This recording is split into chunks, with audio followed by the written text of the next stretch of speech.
असली खुशी। वैसे तो खुश रहने का हर किसी का अपना अलग तरीका होता है, लेकिन आज की कहानी में एक छोटा सा खुश रहने का मंत्र मिलेगा जो हर किसी की जिंदगी में लागू होता है, फिर चाहे वो कोई भी क्यों ना हो।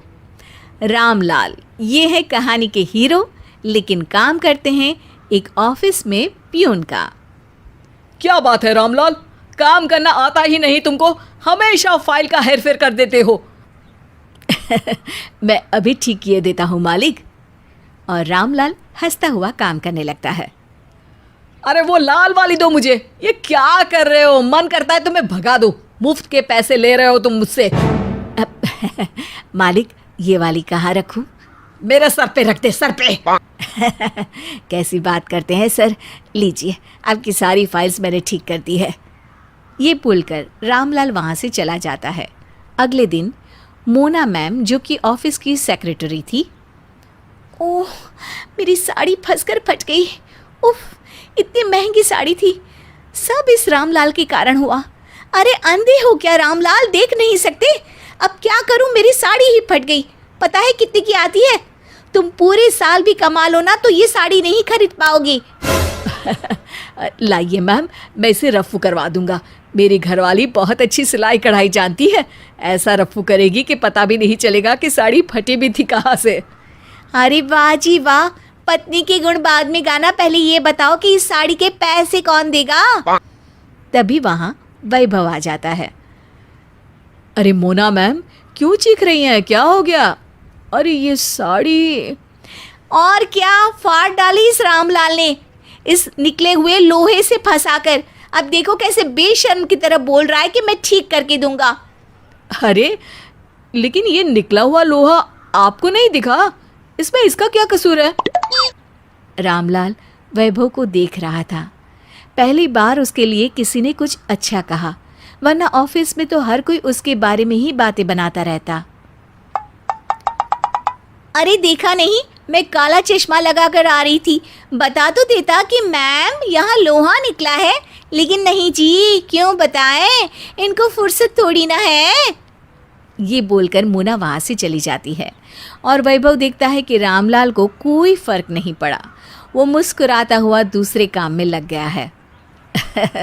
वैभव सर, ये क्या, आपकी शर्ट में तो पेन का दाग लगा है। अरे हाँ, ये पेन जेब में रखी थी ना, लगता है लीक हो गई। अब तो माँ डांटेगी। भैया माँ को बोलना दाग में पहले नींबू रगड़ ले, सारा दाग उड़ जाएगा। तभी पीछे से लीला चिल्लाती है। अगर घरेलू नुस्खे की क्लास हो गई हो तो हम लोगों को चाय भी पिला दो। पता नहीं ऑफिस में इसे किसने रखा है, इसका तो मुंह देखकर ही मूड ऑफ हो जाता है। अरे तो फिर मेरा देख लो ना। फिर सभी लीला पर हंसने लगते हैं। खैर दिन बीतते हैं, लोग रामलाल पर चिल्लाते चीखते, लेकिन वो हंसकर सबके सामने रहता। एक दिन, अरे वैभव भैया क्या हो गया, बड़े नाराज से लग रहे हैं, सब ठीक तो है ना? वैभव, जिसकी लड़ाई अपने पड़ोसी से हो गई थी, जोर जोर से चिल्लाने लगा। अरे यार क्या है ये, ऑफिस आओ नहीं कि पहले तुमको सारी रिपोर्ट सौंपो। क्या हुआ, क्यों हुआ, कैसे हुआ? अरे भैया अपने काम से काम क्यों नहीं रखते, हद है। अरे भागो यहाँ से। और वो जोर से रामलाल पर चिल्ला देता है। रामलाल बड़े ही प्यार से जवाब देता है। अरे भैया हम तो केवल। कहाँ ना, भागो यहाँ से। रामलाल वहाँ से चला जाता है। वैभव ऑफिस में किसी तरह काम करके शाम को घर जाता है और वहाँ लेटा होता है कि उसके सामने न जाने क्यों रामलाल का चेहरा घूमता है। ये मैंने क्या कर दिया, मैंने क्यों उसे इतना सुना दिया? क्या कारण था जो मैं ऐसा हो गया? मैंने क्या नहीं कहा उसे?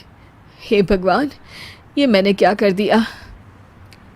अगले दिन जब वैभव ऑफिस जाता है तो रामलाल के गले लगकर जोर जोर से रोने लगता है। मुझे माफ़ कर दीजिए, मुझसे बड़ी गलती हो गई, आगे से ऐसा नहीं करूँगा। रामलाल भी वैभव के गले लगा रहता है, उसकी आंखों में भी पानी भर जाता है। अरे रामलाल भैया, आप तो कभी किसी की बात का बुरा नहीं मानते, फिर आज आंखों में आंसू, मैं हूं ना कारण? कारण तो आप ही है, लेकिन इसलिए क्योंकि मेरी उम्मीदें आपसे हैं।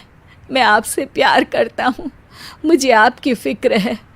पूरे ऑफिस में सिर्फ आप ही हैं जो मुझसे अच्छे से बात करते थे, लेकिन कल आपसे भी उम्मीद टूटती सी दिखी मुझे। अरे नहीं नहीं, मुझे अपनी गलती का एहसास है, लेकिन रामलाल भैया एक बात बताइए, मुझ पर थोड़ी सी मुसीबत पड़ी तो मैं बिफर गया। आपको तो लोग क्या कुछ नहीं सुना देते, तब तो आपको कुछ नहीं होता।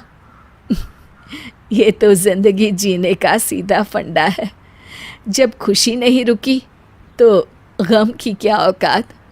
बाकी बुरे वक्त में या तो खून जलाकर परेशान रहो या हंसकर उस वक्त को अलविदा कर दो। अब वैभव अपनी सीट पर बैठा था। वो मुस्कुरा रहा था बिना बात के ही। कारण जानते हैं क्या था? उसे अब जीना आ गया था, जो किसी और ने नहीं बल्कि उसी के ऑफिस के प्यून यानी चपरासी ने उसे सिखाया।